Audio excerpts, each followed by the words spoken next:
Not fell into it, not hovered near it in a sci-fi force field, just touched it. One single nanosecond. A moment so short your brain can't even register it. A billionth of a second. Blink and it's already over. Sounds harmless, right? After all, 1 nanosecond is nothing. You've lived through trillions of them without noticing a single one. So how bad could it really be? To answer that, we have to forget everything your instincts tell you about time. Because when the sun is involved, time stops being the limiting factor. The surface of the sun burns at around 5,500 degrees Celsius. That's hot enough to melt steel, vaporize rock, and turn almost anything solid into gas almost instantly. But temperature alone doesn't explain what happens. The sun isn't just hot, it's a nuclear-powered ocean of plasma, constantly releasing an absurd amount of energy in every direction.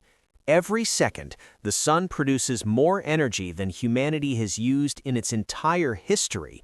And when you touch it, even for a nanosecond, a tiny fraction of that energy is more than enough. The very first thing that happens isn't pain. Pain requires nerves to send signals to the brain. A nanosecond is far too short for that. Instead, the atoms in your skin are hit by an overwhelming flood of thermal radiation. Electrons are ripped away from atoms before your body even realizes something is wrong. Your skin doesn't burn. It stops being skin. It becomes plasma. That energy doesn't politely stop at the surface.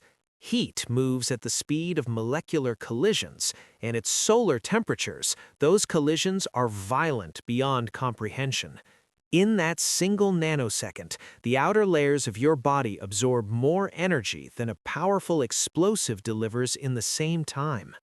Water inside your cells flashes into vapor instantly. Cells don't rupture, they cease to exist as organized structures. For damage to go deep, but energy doesn't wait for clocks. The sun is so dense with radiation that the moment contact is made, energy transfer is immediate. Think of touching a red-hot stove versus being struck by lightning. The stove burns slowly. Lightning doesn't need time. The sun is closer to lightning, except thousands of times worse.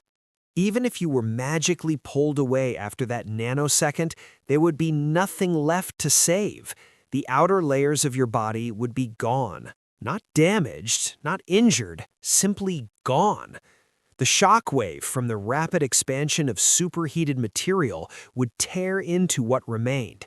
The concept of survival stops making sense when the structure that defines a human body is destroyed faster than biology can respond.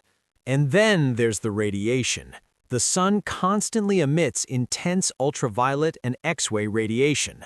On Earth, our atmosphere blocks most of it. On the sun, there is no protection. In that 1 nanosecond, your DNA would be shattered beyond recognition. Even if somehow the heat didn't kill you, the radiation would erase the very instructions that make you alive. What's most unsettling is how unfair it feels. 1 nanosecond sounds like mercy. It feels like cheating death.